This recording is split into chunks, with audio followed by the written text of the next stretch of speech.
All right, so let's move on to Minari. This is a film which came out late last year. We were hearing nothing but great things about it. Some people call it best of that year, but we missed it, and we were just waiting patiently for it to come out on Hulu, which it did. You know what I mean? In theaters, of course. And Ricardo and I, we finally checked it out. So, Ricardo, take it away. What was Minari about? Right. So it's this Korean family moving from California to Arkansas. I forget the name of the family. Unfortunately, what their last name is. Oh, it is the Yi family. Yi family, right? Yeah. So basically, Steven Yeun, I think I forget his character's name, but yeah, he plays Jacob. Right. So he basically moved them to the middle Arkansas out of nowhere. You buy about 50 acres of land, and you want to form a farm, and that's it. It's this playing out in Korean families in, I think it's the 1970s or so. They hire people. Sorry to cut you. It's come to think of it, this probably is because I read it as ETs because I was looking at there's some shots of the TV and how the news and thing look. Like, it was like a news report. I couldn't really place the 80s. I couldn't really place the time myself. Per se. I didn't really look up per se. I just watched the movie and like, okay. And yeah, that's it. It's just this family, just getting through this scenario, and land problems and farming problems and grammar problems, and the wife not having any of this, getting fed up at that. And it was just a surprisingly grounded story. Did they have did they have white people problems? Well, that's the thing. I really thought it was gonna be like some Deliverance bullshit going down now. But no, it was just it didn't really have that many white people problems per se.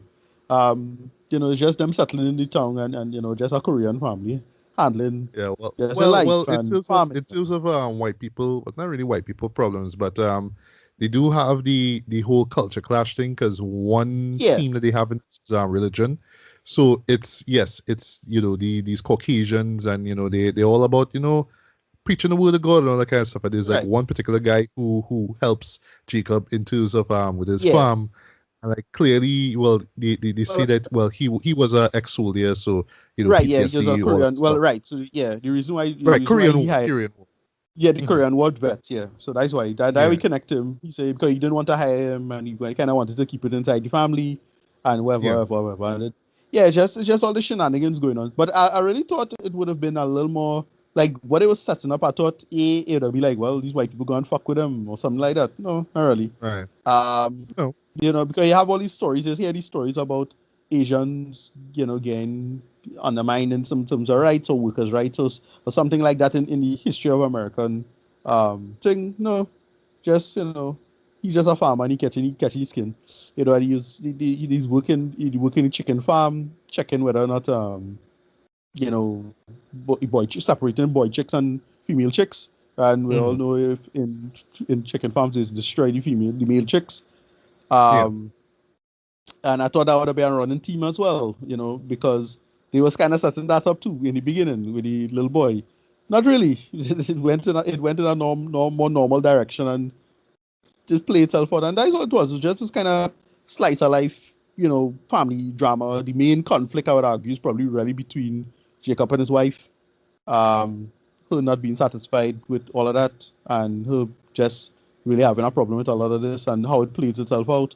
And they play out a kind of an arc involving Jacob's wife's mother, right? And the namesake of the movie, what is named after, what Minari is. And that's the movie. It was just that, but it was just like grounded, straightforward, slight of life thing. I was expecting something more. I was expecting more excitement, but we didn't get that. It was just a really nice character piece, and that's it. So go ahead, Martin. All right. Well, for me, all right. So I wasn't completely blown away by this. Like, I just wanted to just love this film. You know what I mean? I put it in my best movies, Facebook folder, and say it's the best movie of well, not of all time, but one of the best movies I've ever seen. It's not, but it comes close, right? But it's really because of the approach to the subject matter. Like I thought, like it's very heartfelt, right? But it's not like overly emotional, so it didn't like there were a couple of moments I would say that that got to me, particularly involving the grandmother and what she meant to the family, but it wasn't to the point where I was like shedding man tears and saying yes, I'm feeling this, right? But what it is at its core, it's just really this guy learned this after the fact, right? Because the director slash writer of this, Lee Isaac Chung, this is actually based off of his childhood, actually. Yeah, exactly. Yeah. That's what it sounds like. But so two things I really thought would have happened. Either A, we'd get some Deliverance shenanigans, especially involving that Korean War vet character. Now it's like, you fight the Korean War. He's a Korean War vet. He clearly has some kind of PTSD or something like that because he basically have a complete meltdown and he's so hyper religious. And then or the town kind of sabotaging them in terms of like because they were struggling for water. But it's like, no, none of that happened, anything like that. And then the son, right? I thought the son, they set up the son had like some kind of heart murmur of some sort, or I think a hole in his heart. Mm-hmm. So I thought they were setting up him to be in trouble in some way involved in that. Nope, none of that happens. It's just a big slice of life thing. It's just more him, interactions with grandmother. Something happens to the grandmother, which was like kind of common and expected. It. And the ending involving the thing. And I said, I mean, it's a lot more grounded and humanistic. Yo, this movie sounds very boring in terms of sorry. It's awesome. Look, there's go on. Like I wasn't bored. I wasn't bored with it to per se. I was invested, but I was expecting like a real big action, something more salacious and something more eventful. I know it. You know what? It just grounded and humanistic. Sorry. It seems like that movie is so real. Right. Yeah. It's very very like it's exactly what we say as it is. It's very slice of life, very grounded, very humanistic. The central conflict is really between Jacob and the wife, and her really not accepting like the situation as is, and her own issues involving work and the relationship, because she want to move into the city because they have a bigger Korean establishment there, and more like neighborhoods and more people. It's stuff like that. That's the whole conflict of the story. Like nothing more than that, and that's it. Nothing. They don't go any more than that. But it sets up so many things, and you thought it would be that. But like in some ways, I prefer that. So, like it's you prefer the the more grounded thing. It's just a slice of life story. Like I put like a dummy like me would have be like, oh well, the little boy would have dead, and possibly the grandmother fought because she overexcited the boy or some bullshit like that. I kind of puts now to do that, but no, that's not what we got. It's just they tell a story. As you said, it's a realistic story. It actually happened. Yeah, that's the story, and I dug it for what it was. It is very well made, very well acted. Everybody plays good. A big factor for me is if you could get child actors working, and the kid actors were fine. They were pretty good. Yeah, they were. Yeah. And I said, I was. No racism, no thing. They come in the church, they thing, and that is it. In and out. Yeah. That was it. Yeah. Good. Right. Well, Ashton, I understand, from just you hearing us talk about this show, you would think it's boring. I know for some people, will go in, expecting the stuff that you just mentioned, Ricardo, right? And I guess it's just because of how we look at today's dramas. We kind of expect, conflict. There is conflict, but not as big as all that. There is not so much tension, but you do feel it in terms of the husband and wife or what they're going through, right? Yeah. But the mere fact that they just wanted this thing to be as pure and I don't want to say simplified, but just not. It sounds like a movie called Boyhood. Sorry? It sounds like a movie called Boyhood. As they bring up Boyhood. Kinda. But good thing you bring up Boyhood, right? Because one thing about this show, like the reason people will go into this at this point in the year, fortunately, I should say, is because of the Oscars, right? Because I have a feeling this is going to get a nomination. I remember we were calling this on the night before the nominee list comes out. This is gonna get a nom for best we can't say foreign language film, non-English language That's film, right? drama, bro. Yeah. Or best drama, right? Best film, nah. I don't know what happened. That's been way too charitable. Like Yeah, y'all think, as I said, stuff okay, like this. well, we give Parasite best film, right? So how they gonna feel now? You know what I mean? So let's give it to Minari. Sorry, give a nom to Minari. Like, no, really? Yeah, compared to Parasite, this was like the anti-Parasite in terms of the salaciousness of it, no? Yes. But like you see, like how said, that movie, like how Parasite was real going for drama, like real emotional weight. Sorry, dramatic weight. Now, you know what I mean? Exactly. This is no, it's just like you see, slice of life, day by day, things happen, you learn from it. And That's what we come in the same year that we had the Chloe Zhao film, right? You know, Nomadland. Yeah, Nomadland, and as another you bring up slice of that life. too. Right. Yeah, right. they're gonna talk about both films like in tandem, Jed. Like they're always gonna compare those two films. Yeah. Right. As I said, I liked it. I was expecting more excitement and kind of a wildness kind of thing from it. I was expecting, this big piece of drama and this big harrowing, thing. And it's like, no, we didn't get it. We just get a story, and it's fine. As I said, it's very well made, so I can't complain on that front. I was kind of waiting for some real dark tragedy or something like that, and it had one kind of tragedy involving the grandmother. But it's something that's so common and expected. It's like, all right, well, that happens, and you accept it. But that's about it. Right. Nothing much else to say. It is more deeper about people, their expectations of the world, especially the grandmother. She might be like it's implied that what happens at the end, she feels as if it's her fault. So why she was walking the opposite direction, like all of the little subtle readings. Oh, right, yeah. And I can imagine you're doing all these little readings and follow it, but nothing more than that. But I still really liked it for what it was. So yeah, score-wise, I'll give it like an 8 out of 10. I enjoyed it. It's well made. Steven Yeun holds the film. He's very good. The wife is very good. The children are very good. Everybody's good. Like I can't say it's like a bad film by any stretch of the imagination. It's actually quite good. But it is an Oscar film. Sorry to say it. I would go as far as saying Oscar bait, but still very Oscar. No. Like there's actual heart that's put into it. It's not like I add these things, I'm gonna get an Oscar win. Haha. No. Right. But you could tell, just to get into my thoughts and my rating, right? This show really is heartfelt, right? You could see it in every shot. You could see it in every sequence involving these characters. You do grow to really appreciate and love them, right? And it's just, and one thing in particular that really, really stuck with me is the just the will that Jacob had. You know what I mean?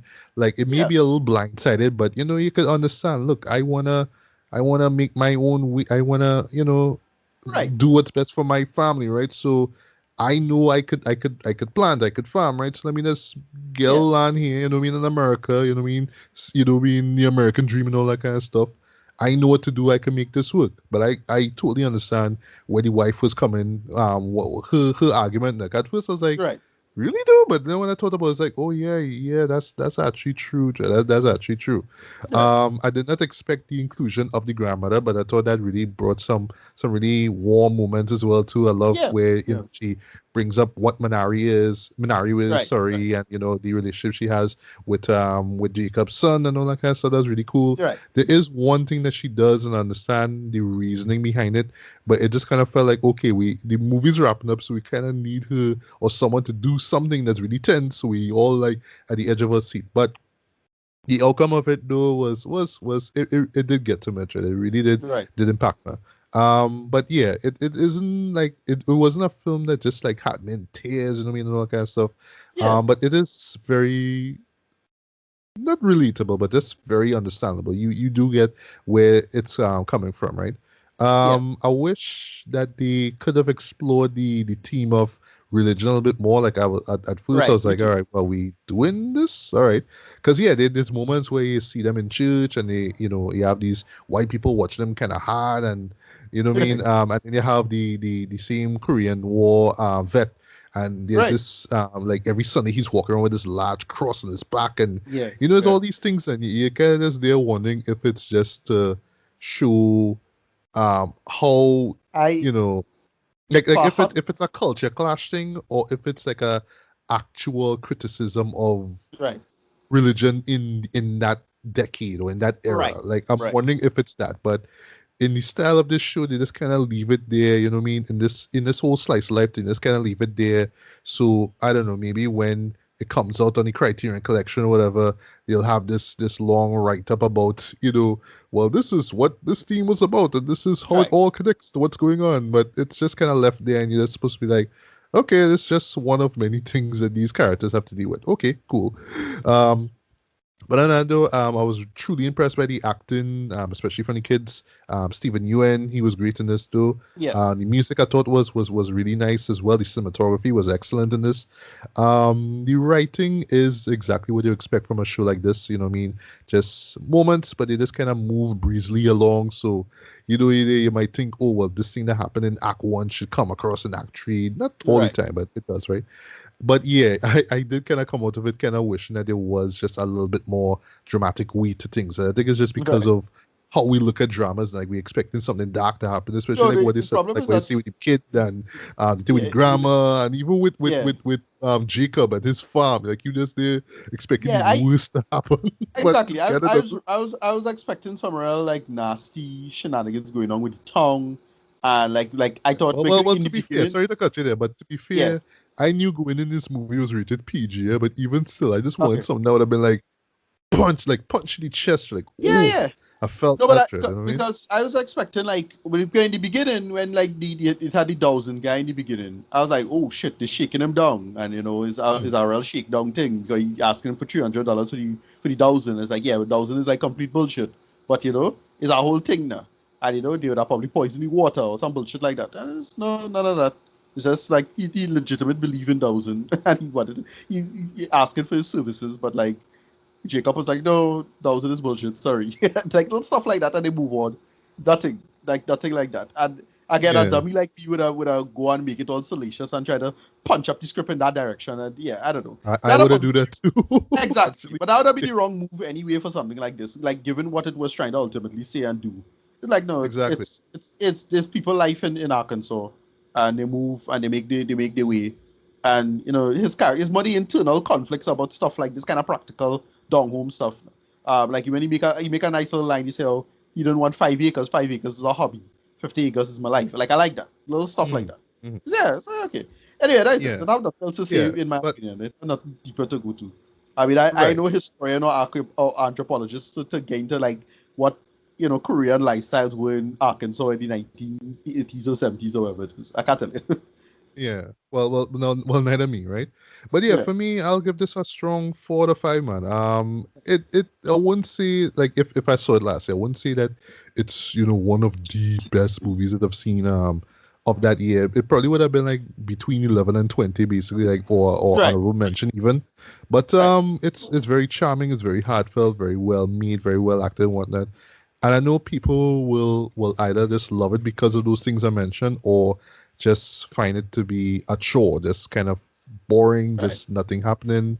And if I just have one like gripe, I would say that pacing is just a little slow in some points, not too much, right? But just given the nature of what the show is about, is like you kind of go in expecting that anyway, right? So, and last thing, this was my E24 show, but I get my E24 fix here. This is exactly in the E24 wheelhouse anyway. I still saw you get a green light by now, so ever. I know, right? Yeah. One of the best trailers of 2020, Jen, and we still haven't seen the final product. Like, what is that?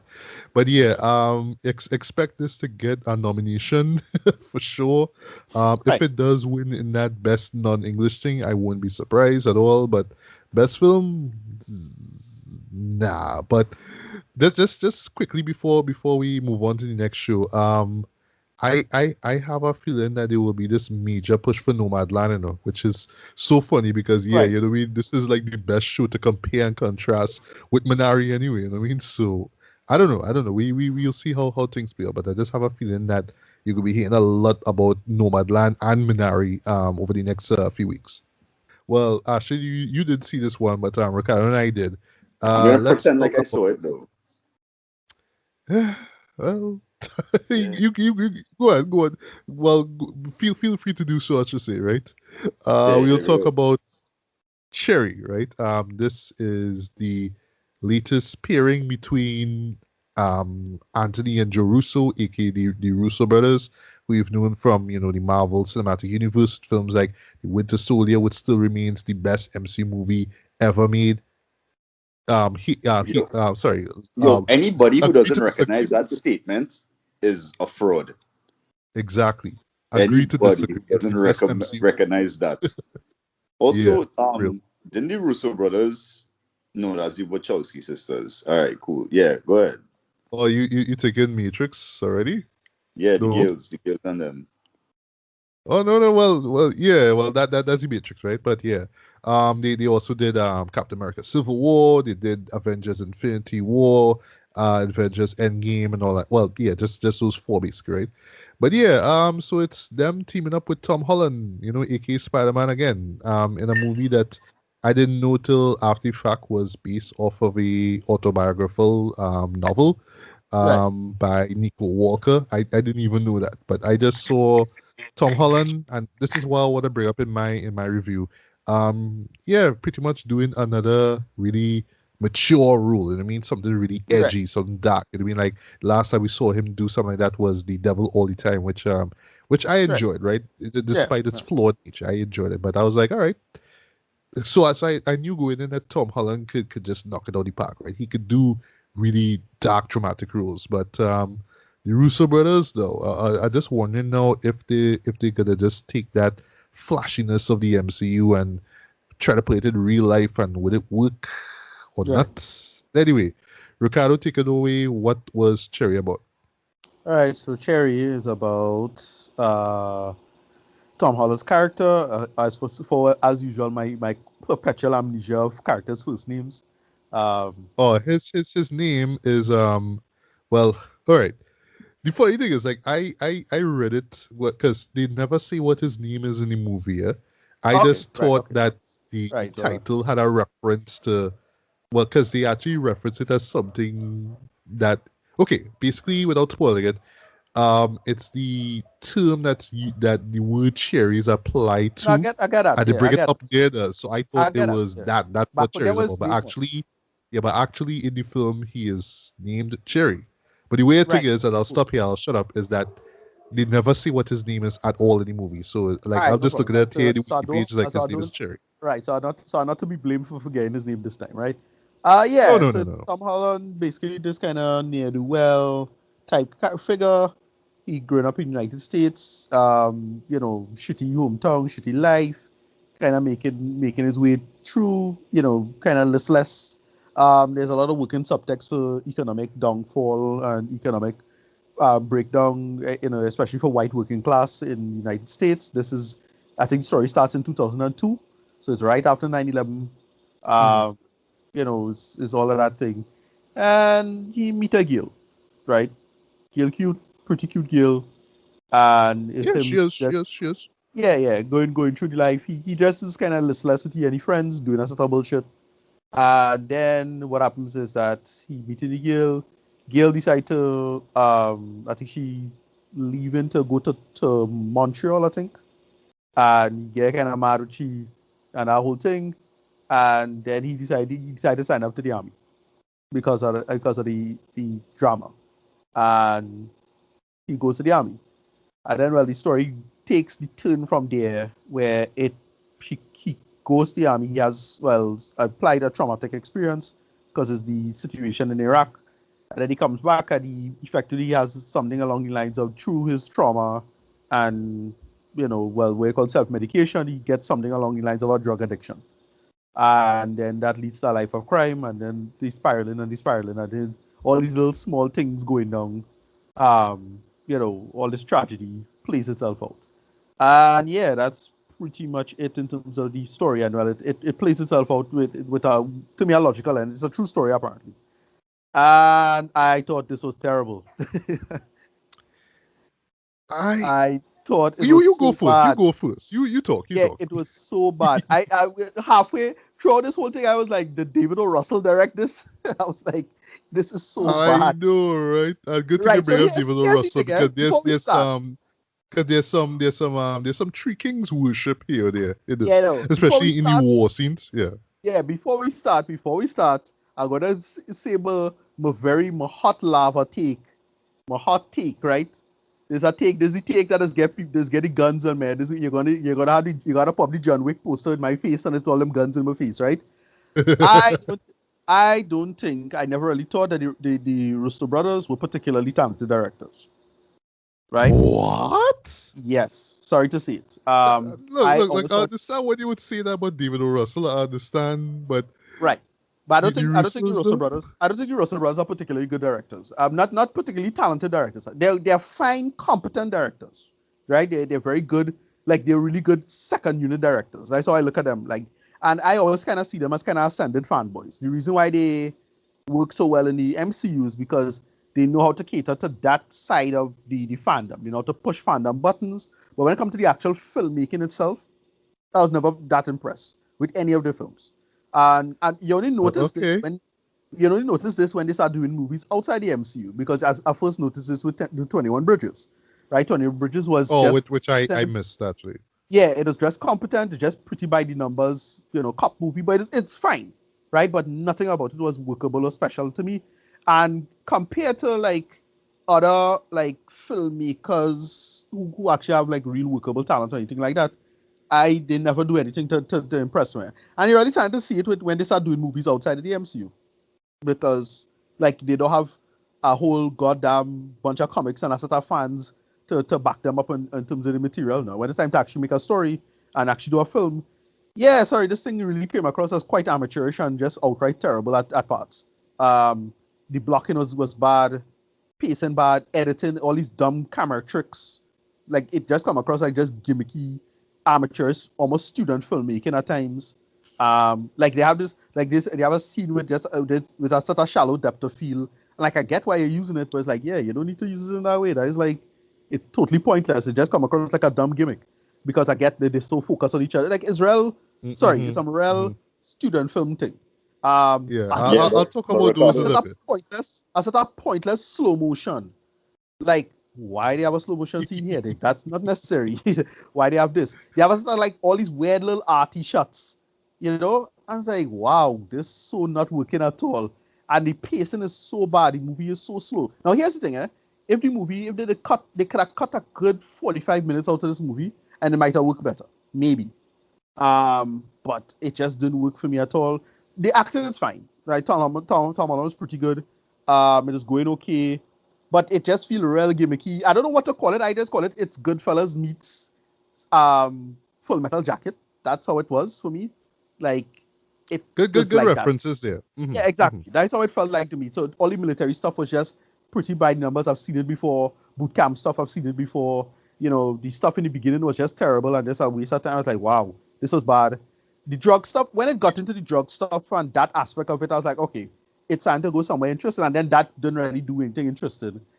There's a character that I thought they would have done something more with. They do nothing with it. And that whole sequence with involving him, and I don't want to say what it is, but it's like, what? What? That's what you're doing with this? Whatever. I know you're talking about. Mm-hmm. This was a outright failure for me. This didn't work at all. I think the big problem is that because Tom Holland acting good, he's a good actor. And the girl, I forget the actress's name, she's pretty good as well. Here's the problem. Because they're so young looking and at no point I could buy that they are who they are. So at times it really come across like if Tom Holland was kind of miscast for this. That's what it felt like to me at least. Because I was watching this, I was like, this feeling like Disney Channel trying to do a drug PSA at times. Like at no point I could buy that they're really going through some drug shit. Like compared to Halle Berry doing some crack shit, right? Mm-hmm. Like at no point I could buy that. Because it really feel like, I'm waiting for the Disney Channel premiere to play out now. That's what I feel like. It really come across like because they're so young, they're still looking attractive. They're not looking disheveled. Right? Yeah, even when they are addicts, like in the gutter drug addicts. Yeah, exactly. They're supposed to be at rock bottom, and they're still looking, pretty Tom Holland, sexing up the camera, right? That's how it's looking. They're still looking ridiculously attractive. And I could that was the make or break moment for it. It's like, all right, you're doing the drug because they have a lot of commentary, right, about the drug war and the relationship we have with drugs, how to deal with addiction. I remember I mentioned Dr. Carl Hart last time. I really recommend his reading. He has a lot to say about the material. You could talk about the great.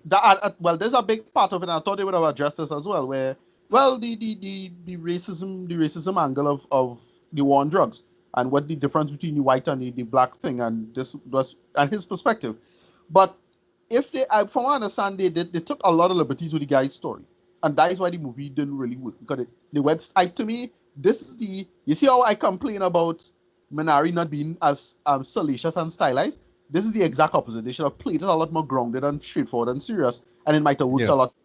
This one, it's so stylized, and everything is a style this, and everything in black and white because he on Molly now, and he talking to the girl on swing, and everything. They had the camera, super shallow depth of field up close to the swing rope, and all of that bullshit.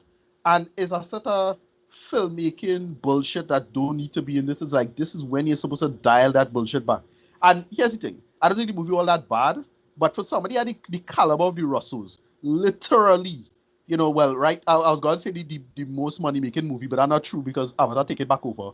But one of the highest-rated movies ever in terms of, like, blockbuster filmmaking. You'd have think they would have dialed things back and be a little mature as filmmakers, and it didn't work at all. I don't know if they get a nephew to direct this and them just put a name on it or something like that, but that shit did not work. Kind of hated it. Sorry. Rating, I got rated quick. Yeah, this guy like a 4 out of 10. It was pretty bad. It was pretty bad for me. It just didn't work. It just didn't gel together. Too gimmicky.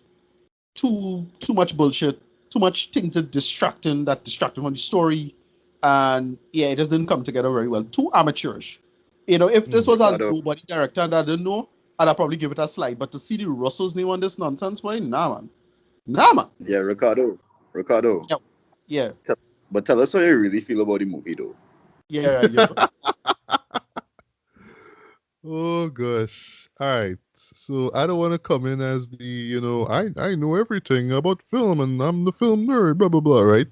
But I kind of had to start off like that, right? So, while I was watching this, right? So the one show that came to mind while I was watching this movie is something that we talked about months before, in a retrospect review called Dead Presidents, right? With Lawrence Tate, right? You know what I talk about, right? Yeah. And I was trying to kind of distinguish the type of movies that shows like that, and this movie here, Cherry, fall into, right, where it's not so much a war film, but it kind of is about war, and it's kind of like the side effects of war. Like in my head, I was going back to like stuff like this is me being film nerdy here, like The Deer Hunter, right? Great movie, right? Where it starts off characters going into war, but that's like the first act. The second act is the hell they go through, and then the third act is just them trying to get back into normal life, and it sucks, right? And but there was an actual cohesion to everything there, you know what I mean? So it wasn't a war film per se, but it set everything up from the beginning, right?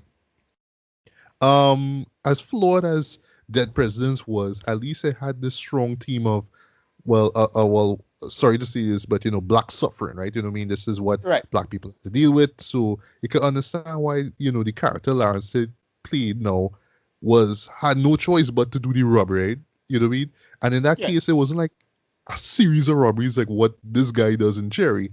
It's this truck with these old bills. They're gonna get burnt in Washington D.C. So you might as well grab them, and So it's have a little, common sense involved here now. Here, when it comes to the robberies, right, it's just we just needed to fuel drug addiction, and that's it. Okay. That's all it is to it, right? Right. So here's the thing with this. This is why it sting a little more, right, than it should have. So in my head, I didn't know the story was about a guy, like a recent story. I only found out that recently. I was thinking, wait, they're doing robberies so relatively easily. And in my head, I was like, oh, well, that's happening quite in the past because, like, they didn't catch them yet. And they have, like, big surveillance systems to catch people like this. And to compare it, the movie I compare it to is, like how to do a great crime thriller involving a string of robberies was Hell or High Water. Hello High Water had one of the best movies of the 2010s, by the way. Right. Hello High Water had a good logic behind why it is that they were getting away with it, because they were making very specific thing. But this guy is a druggie. He's like just an addict. So like, was he just doing it? Yeah, exactly. And I was like, wait, he didn't get catch yet. So again, this is where... and as you say, how he get catch, right? You'll talk about everything else outside the robberies, right? Right. Them dude is not even wearing a mask. It's where he actually has his mouth covered up. I'm like, all right, I understand it's out of necessity, kind of, but dude, even you would kind of think twice and say, maybe I should put something on there. There's one moment where, like, for example, he has some shades and it has like these eyes painted on it. Other than that, that's like the closest to blocking his face. But sorry, that like hat or fedora he had on in a later scene, that wasn't working. Right. No, but that's the thing. So the thing about it is that at no point I totally but when I hear it's a true story and I started digging up on the actual, like, do the actual research behind the fella, it's just a bunch of liberties by the directors. Just decide to change up everything and make it streamlined. So, but when you streamline it so much, it come across as just dumb, because like, wait, how we not getting catch? When they read the guy's memoirs, it makes a bunch of much more sense of what happened and why, and they take a bunch of liberties. And when I did check up the guy's interviews of what he was talking about, the fella say like, yeah, he kind of didn't like the movie, like he didn't trash the movie or anything like that, because like, but he was like, no, the movie was like just a little too movie. Like, it's more about this is just a Russo Brothers production. They want to do the thing, and they just take up any project. Like, they just take up anything. I'm gonna talk about that. Yeah, they didn't really do the man's story justice. That's kind of the main problem I have with this. And that is the biggest issue I had with this. It's like, why, dial it back. If, again, you make it compared to like what the Hugh brothers were back when Dead Presidents came out, that was what, their second movie, right? Or the third movie? That was a sophomore film. That was a sophomore movie. Yeah. So if this was the Russo brothers before they joined the MCU and this was a sophomore film, I'd have let us pass. I'd be like, all right. Yeah, but not after the experience you get with 4 movies, Red. I understand. I totally understand. Yeah. Well, they're too big for actually, that, I like 5 movies before this movie came out here. But I really thought they should have made a better effort. Again, with 21 Bridges, I let that slide too, because it's like, well, I get what it was going for. And it was a decent enough script for what it was. It wasn't brilliant, but just reasonably competently made. But this was a mess. This did not work at all. I don't know why they decided to go all artsy with it. And it's bad artsy. It's such a stylized crap that just like, this is nonsense. It's I would say bad artsy, but just pointless artsy. The thing is, right, with this show, what they're aiming for is kind of, like you say, like Goodfellas meet Full Metal Jacket. You know what I mean? Because in terms of, okay, we're using voiceover narration. Ever so often, the character will break the fourth wall. You know what I mean? These random occurrences. The characters will go from one place to the next, and you'll see that tonal shift and all that kind of stuff. You're gonna basically be following a person that you should hate, and this is one flaw that I picked up on, right? You see, the beauty with Goodfellas is, and this is how they control style and whatnot, right? Is because they established the world that this character was in. You get how the character was raised, how he became who he was, how he was enamored by the world of the mafia. So when he got in, it's like, oh, I'm in this world and I can get away with this. And that's why they made, the moments of violence and deviance so energetic and fun in a sense. So it's like, oh yeah, I could get away with that now. But when, shit hits the fan, it hits hard now. It's like, oh, now I've seen the dark side to it. The problem with this movie here, right? I keep saying problems but to be fair, there is some good. I'll get to the good in a bit, right? The problem is, to me, where this film really, really fell hard though was the character development. Because you want to set up Cherry, right? Tom Holland's character as this guy who just trying to figure his way in life, and through some circumstances, he ends up in this war, and because he didn't get a fair shake there, he became a drug addict, and because of that, to feed his habit, he had no choice, quote unquote, but to rob banks, right? But they don't even do that. They don't even set his character up properly, Jed. And I'll show you how. You're telling me, right? Like, okay, and this is what makes the show so frustrating. It was very frustrating to watch. Is that, well, not just watch but critique. Is that is you're going along with it, right? You tell yourself, okay, this is a fictional story, as I thought going in, right? But then when you see based on the book by, you're like, wait. So a majority of this happened? And what I mean is that you're telling me, okay, so slight spoiler. This girl now, you said it before, this girl, she's played by Sierra Bravo, right? She plays Emily. She decides that she wants to go to college in Montreal because basically, and just paraphrasing here, she just couldn't get into the idea of being in a full relationship with the man. So she love him, but it's like I don't know how to deal with this, so I think I just to go to study there. That's another thing too. That's what I mean. It's like just these little moments, right? And at point you stop and you're like, but that makes no sense, right? Yeah, exactly. No, at no point I get the sense that they had a working relationship, right? It was just like, again, is the film in a play problem done? So it's almost as if I'm watching a montage. Like it's like, wait, they move from here to there, so because you see them, they meet, and then almost immediately, and you see them arguing in such a way that they fall along and they kind of get fed up on each other, and it's all of that now. And I watching like, wait. Did I miss something? I rewind back to check to see what's going on here. I was like, no. It's just a bad edit. Kept moving. Yeah, it's just a bad edit. And on top of that, they had a goal to like make her an addict for some reason because she in love with him for some reason. Like what? How she become an addict exactly? I couldn't follow that shit at all. I could talk about that too, cause I couldn't understand that either, right? But so back to relationship. I don't want to spend too long on relationship, right? So basically, it just kind of starts off kind of thinking, okay, so nerdy kid in high school meet pretty girl, all right, cool. And then from the jump, he just say, well, I'm actually in a relationship with this girl, right? And then she break fourth wall and then you realize that she a bitch and all that kind of stuff too. Right. And then it's almost like, all right, we just threw that character away so you kind of understand how Cherry and Emily will hook up. Okay, well, they're together and you have some nice moments with them together, loving up, blah, blah, blah. And I have a couple of funny moments basically involving Subway for some reason. Like, they do eventually get married. And it's like, after the marriage, they go to Subway, and I'm like, all right. And it reals zeroed in on them kissing inside his Subway restaurant. I'm like, like really?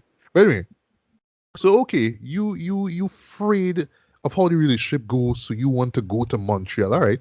So you're telling me that's your reason why you want to sign up to go to the army? And here's the thing. To the film's defense, right? You have a few of his buddies, right? And oh boy, they were all talking about, man, I don't want to go in no army. I don't want to go in the fucking army, man. What you keep telling me, man? All that kind of stuff, right? And Cherry's like, no, the man just don't want to go in the army, right? So all of a sudden, because your girl decided she want to go Montreal, you want to go to the army now? Whatever. And it's just those things just make it frustrating. As I say, it's like, no, and I get the logic. Like, listen, I could try to, because I given it's filmmakers I like, filmmakers I like. Me too. You give them every chance to, like, you trying to work out the logic of what they're going for. And the logic you could say is that, well, because it is a kind of what's called that by stream of consciousness kind of situation going on. So that's why things happening so fast.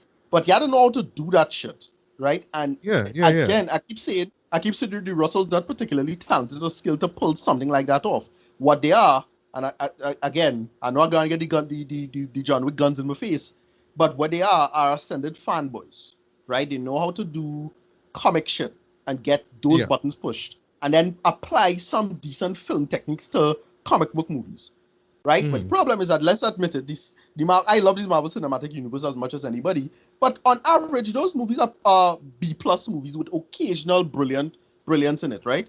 And like I would say, like nobody's gonna look at, say, Infinity War and Endgame, no offense, and compare them to something like Lord of the Rings, the Lord of the Rings trilogy. I'm sorry, but that's true. I think exactly, and you already see it with their filmmaking. That's true. You cannot tell me, Drake, that in film school they're gonna be studying Infinity War and Endgame. They're gonna be studying Return of the King more than anything else, bro. Just no, I don't know. Listen, again, I'm not getting into that gatekeeping, I'm not trying to get into all of that. Okay. That's not the argument I'm getting into. What I'm saying is that the Russos in particular, right? has not really shown in my opinion, has not particularly shown any brilliant skill when it comes to like filmmaking techniques and style, right? In my opinion, what they have shown me is that they're good second unit directors. They can make a good action sequence, they can make a good placement, and then they could tell a story when it comes to comic book things, right? When it comes to making a comic book more interesting than it could be, they could do that job. Not pulling that away from them, right? I enjoy what they did with Thanos. I enjoyed what they do in Civil War and the whole thing with Tony. I get, you know, book things what's that, Ashton? Yeah. Sorry? No, I say the way you're saying comic book things and comic books and bro, it's good stuff. The thing is, look, we're not talking bad about them. We're not saying, well, comic book movies aren't movies, no. No. As I said before, I'm trying to not get into the gatekeeping. By the end of the day, look, is a strong guy who could throw a magic metals frisbee, right? I'm not gonna put this in the same emotional framework that I'll put something like Minari in, right? That doesn't mean it's a bad film. I'm not trying to do the Scorsese bullshit thing and say it's not bad, it's not cinema or any of that nonsense. But it's different emotional frameworks. Let's just be clear about that, right? But you think that like we reach a point now in movies where we could just have one genre specific for superhero movies and just throw them all in there? No, like you can't do that. Like even the concept of superhero and comic book movies is different genres anyway. Like The Boys is something vastly different from DCU to something different from this. I'm not getting into this argument right now. We could have that discussion later. Point I'm trying to make is that the emotional weight that you have to put into something involving a certain style and approach just not transferred. They have shown, the Russos are talking about in particular, they have shown not being particularly good at that skill, right? As a filmmaker. I don't think they're particularly good filmmakers, right? And this is where I could understand somebody complaining about the MCU and these kind of things, because the Russos lean heavily hard into that. However, my thing is that they're not really that good filmmakers, and it showed this move. Right? Because don't know, just decided to take a horrible take on the matter. If it was somebody else, or if it's a younger filmmaker or somebody more hungry, we'd probably get something different. I just thought they did the guy's story not the best service, and it showed. Right? I kind of noticed it 21 Bridges, and it definitely showed it this film. As I say, I make the joke is David Russell now. Like, it's late David Russell, because this just coming across as just on the beats of what a good film could be, but it don't have none of the substance under it. Anyway, well. All right, so let's continue. Let's continue, right? So I will admit though the war section, the army section was great in my opinion. It was very engaging, very visually dynamic and all that. They do some some side gags involving like what drill sergeants will say, you know what I mean? And you see the words pop up on screen and all that kind of stuff, right? They even they also do the sort of WandaVision thing where it will go from a 69 to a 4:3 format. I was like, okay, I see what you did there. I see what you did there, right? But it wasn't just like stylistically though. Yeah. What I was just see is like stylistically. I'll talk about the style in a bit. Like stylistically, this moment worked though because it kind of glamorized how the army looks like, but it also kind of shows you, just the darkness and the hypocrisy of it all, right? So I dug those moments. Yeah, no, I do think it fits a little better, because of the pace of it and because of the military, that whole, poisoning of your mindset with when it comes to war and whatnot. And they did a whole, he sign up and it trying to fool you into thinking. But one of the big missed opportunities of this was making it a very specific Iraq war scenario, because they had a couple little interesting moments. Like they had a character called Pebbles, and I thought they could do something with that. They just like, well, they just had an event and they just had another thing. And again, I get they're trying to follow the real story, because that's probably what really happened. But they didn't do anything with it. So it's like, all right, well, moving on. Yeah. Anyway, but the unfortunate side about that moment, though, and we'll get to the other stuff afterwards, right? Is once again, you're kind of watching this, and like a majority of the show as a whole, though, it is like, but I've seen this before. I've seen exactly. You're in the in the case with the war stuff, right? You're in the war. There's always a guy that you're working under who treats the citizens of the place like shit. You know what I mean? Ali Emi or every name. Arlie Emi. There was literally a guy, a black man, talking just like him, like trying to get the bullshit. You still don't hear you, like talking just like him, and I'm like. Yeah. all right, cool. I mean, rest in peace, Star Lee. But dude, you don't have to try to emulate you guys all that bad. Just tell it back. But I would admit too, because of like what I was waiting towards, because they were leading up to it anyway. I dug those moments, even though ultimately it just kind of felt, cliche, right? And then, he comes back and all right, times hard and all that kind of stuff. So okay, they have to throw the drug stuff in, right? And now to get to what it is you said earlier, Ricardo. Like, okay, I understand Cherry getting into drugs, right? Like it starts off with pills and then it turns into heroin, right? And I actually dug the moment where Emily just gets fed up, right? And she's crying and all that kind of stuff. And then you're telling me like right afterwards, after they just talk to each other in the bed and all that kind of stuff and how much they love each other, she become an addict too. I couldn't follow. I couldn't follow that at all. I couldn't follow like why. Somebody look. No. One sec. No. In stuff like Goodfellas, right? I'll make another reference to Goodfellas in a sec, right? In Goodfellas, you understand how Lorraine Bracco's character, right, who was the wife of Ray Liotta's character, right? You understand how she would get into that world because it's like, all right, she with your man for years, he doing shady stuff. I had to kind of live in this world too, and it's the lifestyle now, get money and all that kind of stuff. So I have nothing to lose, right? And she have nothing to do. So you mean this man paying me, I living off of him anyway. So cool. I get a stiff little thing, right? So I understand that. But in her case, it's like she's still in school. I believe she's like a teacher or something like that, or maybe not. I don't think. What she is in school, right? In college, or whatever. Like, but still, you like, oh well, that don't matter, because he my man, and I just gonna get high with him because he my man, and that's how they set it up. It's like they just love each other so much that she's gonna get high with him. That is a shitty excuse to it. Like, no, but and even if they want to frame it like that, no, it's just isn't properly justified. It's just poor character development. Yeah, here's the big problem with this is that we on top of that, when it comes to like young people and Gen Z, well, not Gen Z because these characters supposed to be like millennials effectively. But when it comes to like millennials and Gen Z in terms of drug culture, we living in a post-euphoria world, like how to handle the psychology of drugs, how to deal with drugs and these kind of things. And they didn't come close to handling that shit well, in my opinion. Because again, I get the going. And they had so much time. This movie is 2 hours and 20 minutes. They have given us at least one moment where they at least establish or justify, okay, this is what have Emily in a rut. This is why she feels bad about herself. And hey, take a hit or inject this and see what happens. That would make sense. Not just, oh, I love you too. Next scene, she'll fucking and I get it trying to go for the whole stream of consciousness thing. So like you don't know when they move from point A to point B because like nobody really know and they're high on this and da. But again, you don't know how to edit that. Here's another film I'm gonna make a reference to.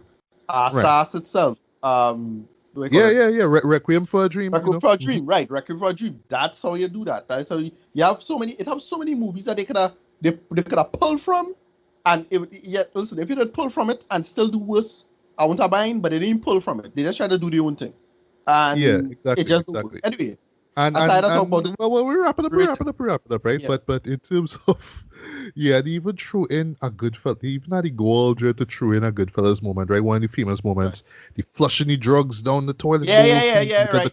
Same scene, very similar. Right down to, oh shit, what are you doing? Like, you know what I mean? When the wife is trying to literally flush the coke down, like, what are you doing? They do that trend. And for me, like personally, I just hated what they did with Emily's character from that point on. It's like, okay, like we was liking her, she was sympathetic, but now all of a sudden she just like strung out on drugs, and you're supposed to buy into like I want to fucking fix it, all that kind of stuff. It just didn't work, right? So all that basically just kind of leads to like these string of robberies, and I expected them to be poorly planned. I expected them to be kind of spurty moment kind of thing, but. Oh gosh, man! Like right down to you not even covering your mouth when you go injured. And okay, I get the gimmick of the dollar bill thing you see to the trailer, but when they do it over and over and over and over and over, it's like, come on, Jed. And like you do even set up the fact that maybe that guy who did the same thing twice in a row, maybe he's that guy we should be looking for. You know what I mean? That kind of vibe. But anyway, so it's just these random scenes that ultimately kind of go nowhere, and I just felt like that particular strung out on drugs moment just kept going and going and going. Now, I do appreciate the epilogue though. I'm not gonna see what happens there though. But I will say though, this that final shot though, and it involves the two leads themselves. Right, yeah, that's fine. Whatever. Boy, well, you thought it was fine. That to me wasn't justified at all, Dread. Right. For one thing, years past, Dread, and these fuckers still look young. They put a mustache on Tom Holland, and the man still looks. It's to recovering drug addicts as well, eh?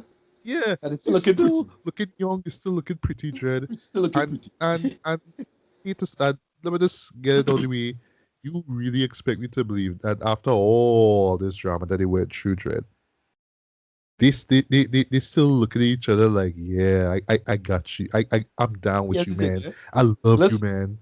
Really? If it's a true story, all this. If it's a true story, and that the man's story, fine, it happened. Whoever. But my thing is that they kind of just pacing on how to tell a story, and I don't know. Exactly. It wasn't properly justified. Yeah. It wasn't. It didn't have. That's the thing. It moves fast, and it just skips out all the basic things that you would need to even care or make logic of things that are going on, right? But you know, I talked so much about the flaws of this movie, but just to get the good out of the way, yes, the acting is fine. Actually, well, stellar. Well, not even stellar. It's great. Tom Holland really, really, really like went in on this performance, but he had to do just a number of like moments that I would have never see him do, like especially the strong on drugs section. But I was just like, wow, this really pushing him, but he's committed and he just goes all in, and I had to commend him for that.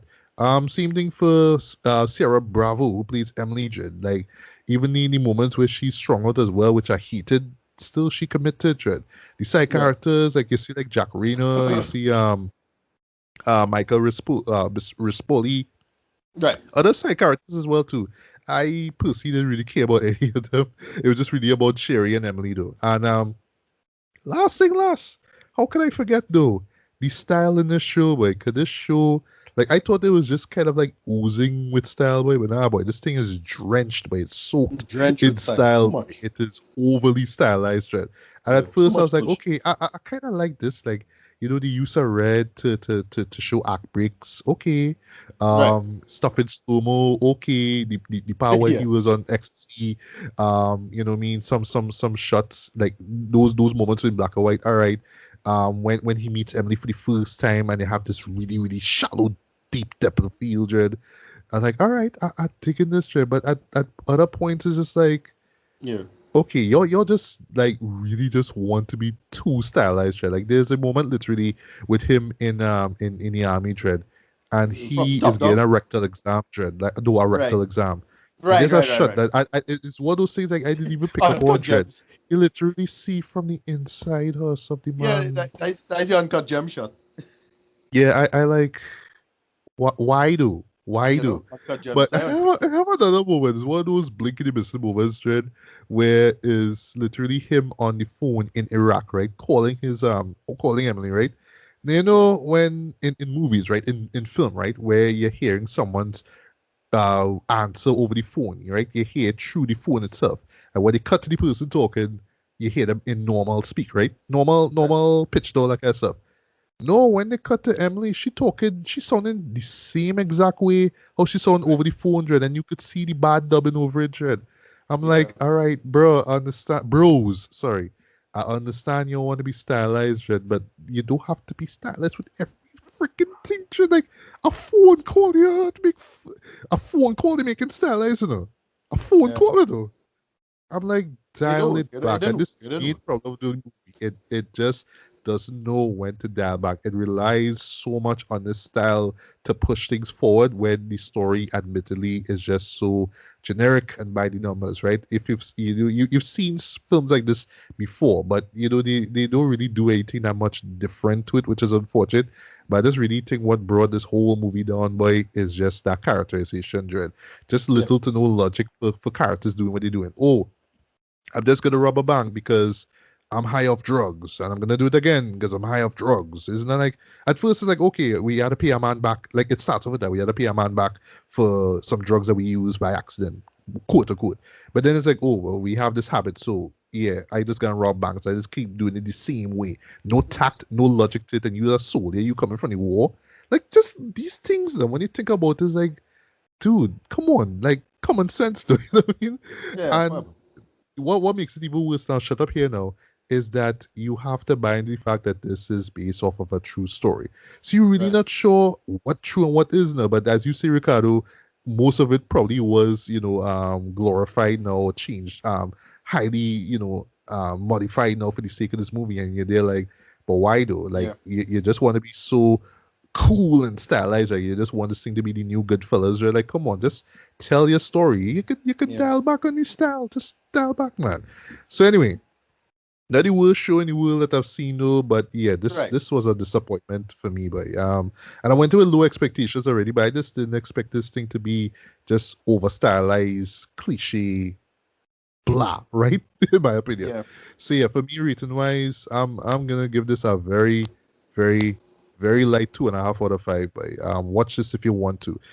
Really, what holds the show together though is Tom Holland, because he really goes in on this, and I would love to see him make, more dramatic films in the future. Hell, we might actually see him, do the same thing like what Chadwick Boseman, rest in peace, did in 21 Bridges, but maybe better with a better writer and director, right?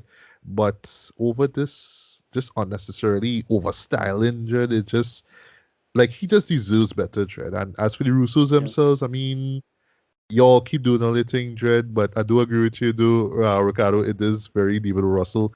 Well, so last show I'll just say, and then we wrap up, right? It's very much like how American Hustle played out, right? Where it's you need David Russell that we know from Three Kings, but it doesn't work for a period piece like that. So I have to be so super stylized because Scorsese did it before, wink, wink, wink. So I had to do it this way, and it'll be all cool, and it'll get Oscar noms, which it did, but it didn't win much. Just saying. But yeah, man, just dial it back, man. Come on, man. Come on. So yeah, Ashton. So we warned you. You're going to the show very cautiously if you need to see it, Dread. But really, honestly, Dread, it's not worth the 2 hours and 20 minutes that this movie is. That's the last thing I just want to mention, Dread. It is too goddamn long, Dread. Yeah, so long. This could Ricardo, you see they could have taken 45 minutes, Dread. Yeah. Actually, come to think of it, they could have done, but this should not have been 2 hours and 20 minutes, Dread. Not for a story like this, where a majority of it is just spent with him just being this pretty looking cokehead, drug addict, robbing banks with no mask on, Dread. Jesus. Bro. It just seems it's a classic case of directors trying to do a movie so far removed from what they normally do. Yeah, it is. It's exactly with applying the same techniques to a totally different feel of a movie and script of a movie. Yeah. And actually, you just made this movie sound like such shit. Like, wow. Huh. I'm wondering if oh gosh, if the Russos now gonna follow along the lines of guys like what's his name, Guy Ritchie, Dread, where like literally show he makes have to be stylized too. Tell me that I'll told it over you. Cause they think with Guy Ritchie, I don't want that to be Russos, Dread. Yeah, when Guy Ritchie will hit you something real trash for a while, I bet you'll come back with some good though. Like when the last movie did was good. Yeah, it was. What was the last one? Right after the King Arthur movie. Oh, The Gentleman. No, not The Gentleman. Yeah, no. The Gentleman's with Matthew McConaughey. Yeah, that was nice. That was good. That was hot. Yeah, that was good. Yeah. Yo, but you know what? Like Guy Ritchie movies, you want to sit down and watch a Guy Ritchie movie. Yeah.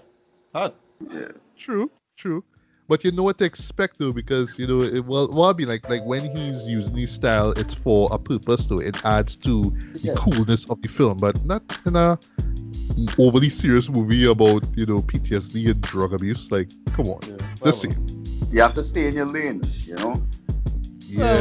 I mean, I don't entirely believe that, but like they right now, yeah, probably the case. Stay in your lane until they get better. Stay in your lane. For real though, for real. Hey, this is Matthew Bailey, and I hope you've enjoyed this segment of the BS Beats and Bailey podcast. If you'd like to hear the full episode, hit up my link tree. On the other side of my head are 2 videos you can check out. Like this video if you like it, feel free to subscribe and hit the bell as well. Thanks for listening, and until the next one, take care, peace.